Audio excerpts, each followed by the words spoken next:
இங்க பாருங்களேன், முதல்ல எல்லாம் பொம்பளை பிள்ளைங்க தான் வளையல் போடுவாங்க. இப்ப பாருங்கக்கா, ஒரு ஆம்பளை புதுசா வளையல் போட்டுட்டு வராரு. எப்படி போட்டிருக்காரு பாருங்களேன்.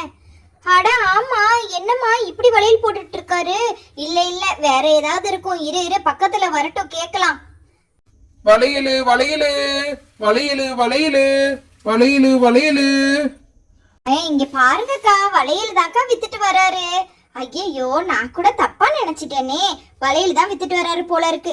சரி வாங்க, இப்ப எல்லாத்துக்கும் கண்ணாடி வளையல் தானே ரொம்ப பிடிச்சிருக்கு. வாங்க கண்ணாடி வளையல்லாம் வாங்கி பாப்போம். ஐயோ அக்கா, இங்க பாருங்க, நீங்களே அவர் வந்த உடனே விலையை கேளுங்க. நான் கேட்க மாட்டேன், சரியா? சரிக்கா, நீங்க ஃபீல் பண்ணாதீங்க, நானே கேட்டு வாங்குறேன்.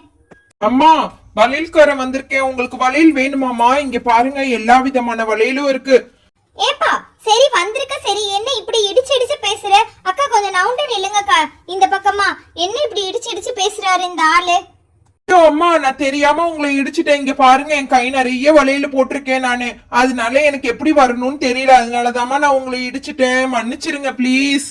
இங்க பாரு, சரி சரி, நான் பொழைச்சு போட்டோன்னு ஒண்ணு விடுறேன். இங்க பாரு, எவ்வளவுன்னு சொல்லு வளையல முதல்ல. அம்மா இங்க பாருங்க, நான் உங்களை தெரியாம தான் இடிச்சேன். அதுக்காக இங்க பாருங்க, மரியாதை குறைவால பேசாதீங்க. என்ன வேலை தம்பின்னு கேளுங்க. நீ எனக்கு தம்பியா? எனக்கு அண்ணன் மாதிரி இருக்க, நீ தம்பி தம்பின்னு என்ன சொல்ற? நான் உங்களுக்கு அண்ணன் மாதிரி இருக்கேனா? என் வயசு என்னன்னு தெரியுமா உங்களுக்கு? என் வயசு வெறும் 20 தான் ஆகுது. உங்களுக்கு பாருங்க, அவ்வளவு பெரிய பிள்ளைங்க எல்லாம் பின்னாடி நின்று விளையாண்டுட்டு இருக்காங்க. நீங்க என்னமோ உங்களுக்கு என்னமோ 20 வயசு ஆற மாதிரி என்ன தம்பின்னு சொல்லாம அண்ணன் அண்ணன் கூப்பிட்டு இருக்கீங்க. சரி இங்க பாருங்க, முதல்ல நம்ம வளையல பாப்போம். இங்க பாருங்க, எல்லா விதமான வளையலும் நான் இப்ப வச்சிருக்கேன். இங்க பாருங்க, இது வெறும் பிளைன் கண்ணாடி வளையல். இது வந்து டபுள் கலர்ல இருக்கு. இந்த வளையல் வேணுமான்னு முதல்ல உங்களுக்கு போட்டு பாருங்க. ஐயோ, இதெல்லாம் ஓல்டு ஃபேஷனா இருக்கு. எனக்கு இந்த வளையல்லாம் வேண்டாம். நல்ல வளையலா கொடுங்க. சரி இருங்க, திருப்பி கையிலேயே மாட்டிடாதீங்க. நான் கீழே எடுத்து வைக்கிறேன். இங்க பாருங்க, இந்த கையிலயும் அந்த வளையல் தான் இருக்கு. இதையும் நான் கழட்டி வச்சிடுறேன் முதல்ல. இங்க பாத்தீங்களா, நீங்க கட்டி இருக்கிற சாரிக்கு மேட்சாவே ப்ளூ கலர்ல வளையல் இருக்கு. இந்த வளையல் வேணுமாமா? இங்க பாருங்க, நல்லா உங்க சாரிக்கு மேட்சாவே இருக்கு. போட்டு பாக்குறீங்களா? ஆமா, இந்த ஆளுக்கு எப்படி தெரியும் நான் மேட்ச்க்கு மேட்சா தான் நான் வளையல் போடுவேன்னு சொல்லிட்டு அப்படி சொல்றான்? இங்க பாருங்கம்மா, இப்ப நிறைய பொம்பளைங்க மேட்சிக் மேட்சா தான் வளையல், ரப்பர் பேண்டு, கிளிப் எல்லாம் போட ஆரம்பிச்சிருக்காங்க. எனக்கு தெரியாதுன்னு நினைக்கிறீங்களா நீங்க? எனக்கு நல்லாவே தெரியும். அதனாலதான் உங்களுக்கு அந்த வளையலே எடுத்து கொடுத்தேன்.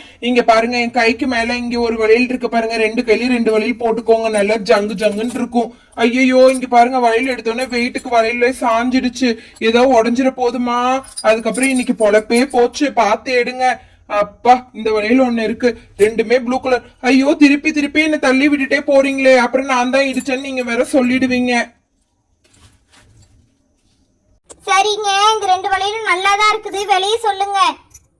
நாங்க தான் விலையை கேட்டோன்னா மயங்கணும். என்ன நீங்க மயங்கி மயங்கி சாயிறீங்க? ஐயோ, இங்க பாருங்க, இந்த 2 வளையலுக்கும் சேர்த்து ஒரு 30 ரூபாய் கொடுத்துருங்க போதும். என்ன என்ன அக்பரம்மா, இவர் கொஞ்சம் ஓவரா காசு கேட்குற மாதிரி தான் இருக்கு. என்ன பண்ணலாம்? இந்த வளையலுக்கு 30 ரூபா கொடுக்க முடியுமா? ரொம்ப விலை ஓவரா சொல்றாரு. சரிக்கா, முதல்ல நீங்க கையில போட்டு பாருங்க, உங்களுக்கு எப்படி இருக்குன்னு. அழகா தான் இருக்கும்னு நினைக்கிறேன். பாருங்கக்கா உங்க கைக்கு. ஆமா அக்பரம்மா, கொஞ்சம் நல்லா இருக்கிற மாதிரி தான் இருக்கு. சரி சரி இருங்க, எனக்கும் கொஞ்சம் வளையல் வாங்கிட்டு மொத்தமா கம்மி பண்ணி காசு கொடுப்போம். சரி கேளுங்க அக்பரம்மா. அண்ணே அண்ணே, ஐயோ தெரியாம சொல்லிட்டேனே. தம்பி தம்பி, இங்க பாரு, இந்த வளையல தான் எனக்கு பிடிச்சிருக்கு. இந்த கையில போட்டிருக்கீங்க பாருங்க, இந்த வளையல எடுங்க. இது கொஞ்சம் நான் போட்டு பாக்குறேன். இந்த வளையல் நல்லா இருக்கிற மாதிரி இருக்கு தம்பி. இந்த வளையலையே எனக்கு கொடுங்க. இன்னொரு செட் இருந்தாலும் கொடுத்துருங்க. இதுலயே ஒண்ணுதான் இருக்கு போல இருக்கு. கொஞ்சம் தேடி கண்டுபிடிச்சு எடுத்து கொடு தம்பி. இந்த வளையலே நான் வாங்கிக்கிறேன். இங்க பாரு, இங்க பாரு, இங்க ஒரு ரெட் கலர் இருக்குக்கா. இந்த வளையல் நீங்க எடுத்துக்கோங்க. சரியா? சரி தம்பி, கொஞ்சமாவது காசு குறைச்சு கொடுங்களேன். அக்கா அக்கா, நான் ஏற்கனவே ரொம்ப கம்மியா இருக்கு. இங்க பாருங்க, இந்த தோல்லையே எல்லா வழியிலயும் சுமந்து என் கையெல்லாம் வலி வந்துருச்சு. சரி அக்கா, நீங்க கொஞ்சம் பார்த்து அனுசரிச்சு கொடுங்கக்கா. சரிக்கா, அப்போ நம்ம 2 வளையலுக்கும் சேர்த்து ஒரு 50 ரூபாய் கொடுத்துடலாம். அதான் கரெக்டா இருக்கும்னு நினைக்கிறேன். 5 ரூபாய் தானே கம்மி பண்ணி கொடுக்குறோம். அன்னைக்கு இவர்கிட்ட தான் நான் இந்த புடவையும் எடுத்தேன். நல்லா தான் இருக்கு இந்த புடவை, ஒன்றும் மோசம் போகல. நல்லா துவச்சி கட்டியாச்சு. நல்லா இருக்குக்கா. அப்பனா நம்ம கரெக்டா அந்த விலையே கொடுத்து வாங்கிடுவோமா இவர்கிட்ட? சரிக்கா, அப்ப நீங்க சொன்னா சரியாதான் இருக்கும். எனக்கு இந்த கலர் வளையல் எடுத்துட்டேன், உங்களுக்கு ரெட் கலர் வளையல் எடுத்திருக்கீங்க. இந்த வளையல் நல்லாதான் இருக்கு. அதுக்கு தகுந்த மாதிரி பார்த்து காசை கொடுத்துட்டு வாங்க. இங்க பாரு, நான் அன்னைக்கு ஒரு கடையில போய் இந்த வளையல வாங்கிட்டு வந்தேன். இது என் கைக்கு கச்சிதமா தான் இருக்கு. ஆனா இங்க பாரு, எப்ப பார்த்தாலும் மூஞ்சி கழுவும் போதெல்லாம் இது கையில குத்துது இந்த வளையல. அதனால இந்த வளையலையும் மேட்டுக்கு நம்ம போட்டுக்கிறேன். இதான் எனக்கு பெஸ்டா தோணுது. சரிங்க, இந்தாங்க 50 ரூபா நான் தந்துடுறேன். 50 ரூபா காசு இந்தாங்க, கிளம்புங்க நீங்க முதல்ல. என்னம்மா உங்க வேலை முடிஞ்ச உடனே என்ன கிளம்புங்க கிளம்புங்கன்னு சொல்றீங்க? இங்க பாருங்க, வளையல் எல்லாம் அப்படி கிடக்குது, எல்லாத்தையும் திருப்பி என் கையிலேயே மாட்டி விடுங்க. என்னால திருப்பி மாட்டி எடுத்துட்டு போக முடியாது, நான் கீழே எங்கேயாவது போட்டுருவேன்ல, அதனாலதான் சொல்றேன். சரி நான் நில்லுங்க, நானே உங்க கையில எல்லா வளையலையும் மாட்டி விடுறேன். ஒரு நிமிஷம் நில்லுங்க, ஒரு பக்கமா சாயாதீங்க. ஏன்னா இங்க பாருங்க, நான் பொறுமையா தான் போட்டு விட முடியும். அப்புறமாட்டி நீங்க சாஞ்சா நான் எப்படி மாட்டி விடுறது? இங்க பாத்தீங்களா, நான் பொறுமையா எல்லா வளையலுமே போட்டு விடுறேன். ஒரு பக்கமா பேலன்ஸ் பண்ணுங்க முதல்ல கையை நீங்க. இப்ப இந்த பக்கமும் வளையல நான் போட்டு விட்டுறேன், சரியா? எல்லா வளையலையும் ஒரு பக்கமா நான் போட்டா நீங்க அந்த பக்கமே சாஞ்சிருவீங்க. கொஞ்சம் கொஞ்சமா 2 பக்கமுமாவே நான் வளையல போட்டு விடுறேன்னா நில்லுங்க. ஐயோ, இந்த குடும்ப கஷ்டத்துக்காக தான் பாரத்தை சுமந்துட்டு நம்ம அலைய வேண்டியது இருக்கு. எங்க வந்தாலும் கம்மி பண்ணி தான் காசு தராங்க. இனிமேட்டுக்காவது எல்லாத்துக்கும் இது ஒரு இதா இருக்கட்டும். கம்மி பண்ணி யாருக்கும் காசு கொடுக்க கூடாதுன்னு தோணட்டும். ஐயோ போலாம், நம்ம இப்போ வேற கடைக்கு போய் பார்க்கலாம். அக்கா நான் வரேன்க்கா, இன்னொரு வீடியோல பாக்குறோம், சரியா?